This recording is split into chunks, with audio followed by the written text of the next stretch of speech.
Hola chicos, ¿cómo están? Bueno, en este trabajo vamos a continuar con ángulos entre paralelas, ¿sí? Lo que arrancamos en el trabajo anterior, solo que le vamos a agregar un poco de dificultad a los ejercicios, ¿sí? Vamos con un breve repaso, que este cuadro ustedes lo tienen en la teoría. Si quieren, imprímanlo y lo pegan en sus carpetas o lo pueden copiar también, ¿sí? Acuérdense de tener un orden en su carpeta, un cronograma ordenado, ¿sí? Que esto les va a servir para el resto de los años. Bien, vamos con un repaso. Recuerden que, por ejemplo, acá el ángulo 1 y 3 son opuestos por el vértice, ¿sí? Por ser opuestos por el vértice son iguales, ¿sí? Después tenemos que 1 y 2, o 1 y 4, o 4 y 3 y 2, ¿sí? Como se los dije, en ese orden son adyacentes, ¿sí? Comparten una semirrecta, ¿sí? Tanto el ángulo 1, por ejemplo, como el ángulo 2 comparten un lado, ¿sí? Y además están pegaditos. Entonces, cuando eso ocurre, ¿sí? Si yo marco un arquito acá, se forma el arquito del transportador, ¿sí? Es decir, la medida de 180 grados, ¿sí? Así que son suplementarios, suman 180 y además son adyacentes, ¿sí? Bien, una vez que tienen todo eso, vamos con los ángulos entre paralelas, ¿sí? Que hay ciertas propiedades. Por ejemplo, tenemos los conjugados, ¿sí? ¿Qué dicen los conjugados? Ángulos que pertenecen al mismo semiplano respecto de la transversal. Solo que hay internos y externos. Por ejemplo, los conjugados internos son 3 y 6. Esta es la transversal, la semirrecta T. Pertenecen al mismo lado, 3 y 6. ¿Sí? Son conjugados internos porque están de la parte interna. Y 2 y 7 son conjugados externos. Bueno, recuerden que si esos ángulos están entre paralelas, ¿sí? Fíjense, A y B son paralelas, son dos rectas que no se van a cruzar nunca. Los ángulos conjugados son suplementarios, suman 180, es decir, 3 y 6 suman 180, 4 y 5 suman 180, 2 y 7 suman 180, 1 y 8 suman 180, ¿sí? Después tenemos los ángulos alternos, son los que están de un lado y del otro de la transversal y se dividen en externos e internos, ¿sí? Internos que están del lado de adentro de las dos paralelas, por ejemplo, 3 y 5 son alternos internos. 4 y 6 son alternos internos. Alternos porque están uno de un lado, otro del otro. Internos porque están entre medio de esas dos paralelas, ¿sí? Y esos cumplen la propiedad de que si están entre paralelas son congruentes, es decir, son iguales, ¿sí? Y después tenemos los ángulos alternos externos, por ejemplo, 2 y 8 es alterno externo y 1 y 7 es alterno externo. Uno está de un lado, otro está del otro y del lado de afuera de las paralelas, ¿sí? Y son congruentes.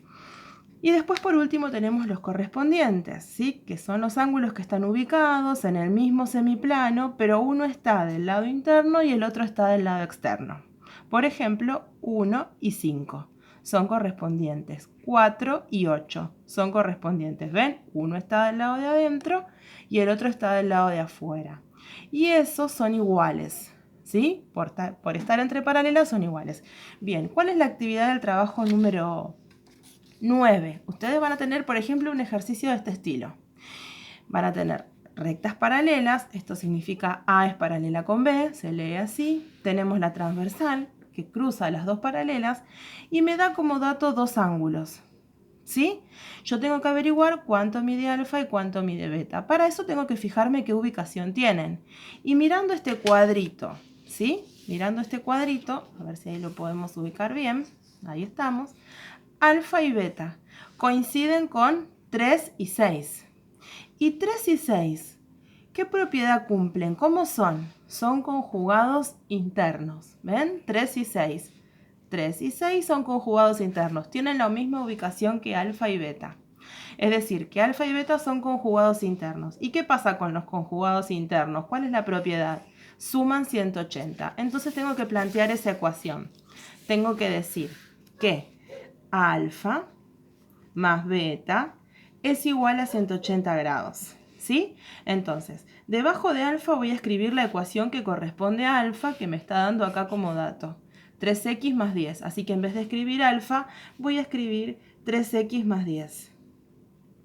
Más la ecuación de beta. Beta es 2x más 25. Así que en vez de escribir beta, voy a escribir 2x más 25 grados. Eso es igual a 180 grados. ¿Sí? ¿Qué hacemos ahora? Tenemos el igual, así que los términos que tienen x los voy a dejar de este lado del igual. 3x más 2x, no cambian nada. Y del otro lado voy a escribir el 180 y junto con el 180 voy a pasar el 10 que está sumando, lo paso restando, y el 25 lo paso restando. Entonces, me queda 3x más 2x, 5x. Y 180 menos 10 menos 25 me da como resultado 145 grados. Paso el 5 que está multiplicando, lo paso dividiendo. ¿Se dan cuenta qué importante eran las ecuaciones? ¿Sí?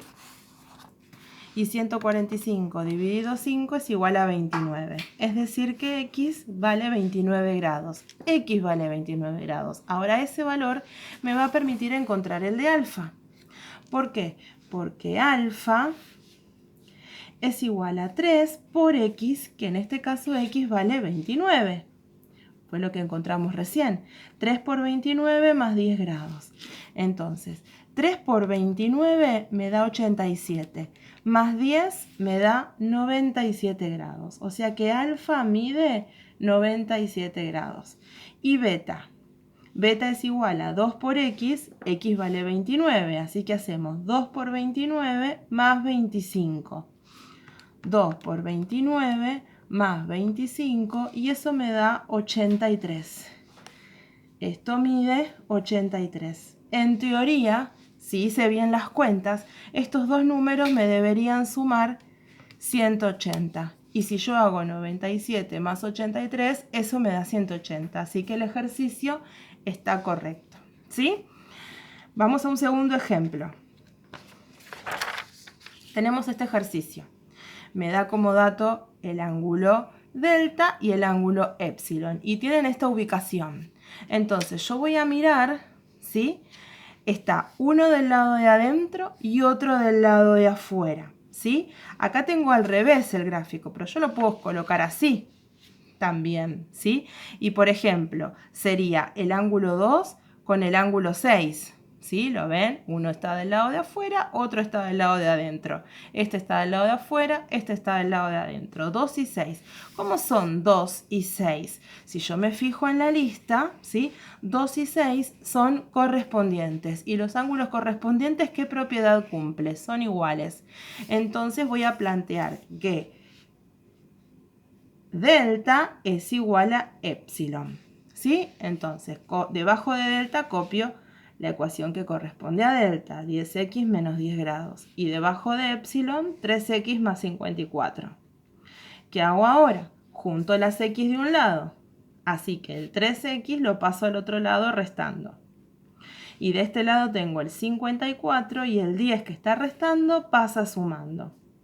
7x menos 3x, 4x. Y 54 más 10, 64.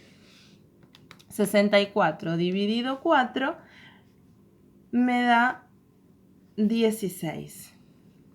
¿Sí? El 4 que está multiplicando pasa dividiendo, me queda que x es igual a 16 grados.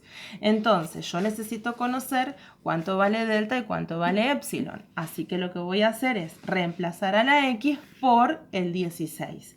Hago 7 por 16 grados menos 10. 7 por 16 menos 10 me da 102 grados. Y ahora acá voy a hacer 3 por 16 grados más 54. Entonces 3 por 16 más 54 me da 102. Y está bien, los dos ángulos me tienen que dar igual. ¿Por qué? Porque son correspondientes. Es lo que planteé al principio. Entonces, ¿son iguales? Tengo que aclarar por qué. Por ser correspondientes. ¿Sí? Y en el anterior, esto me olvidé, perdón, de aclararles que lo tienen que hacer en sus tareas. ¿Por qué sumaban 180? Por ser conjugados internos. ¿Sí? Por eso es que ustedes plantean esta ecuación acá y por eso es que planteamos esta ecuación acá. Sería una justificación de por qué hacen lo que hacen. ¿Sí? Entonces ustedes van a tener un ejercicio con los ángulos ubicados de determinada manera. Entonces si quieren con este cuadrito se pueden ayudar, ¿sí?, a cómo están ubicados, fijándose en las referencias. Primero, qué clasificación tienen y segundo, qué propiedad utilizan. ¿Sí? Eso es todo el trabajo que tienen que hacer en esta nueva etapa. Así que bueno, recuerden que ahora tenemos el Zoom, así que pueden aprovechar a sacarse todas las dudas que tengan ahí o también pueden consultar por mail o por Classroom como lo veníamos haciendo, ¿sí? Pero recuerden sí de consultar todo y no quedarse con dudas de nada. Les mandamos un beso grande y nos vemos en el Zoom.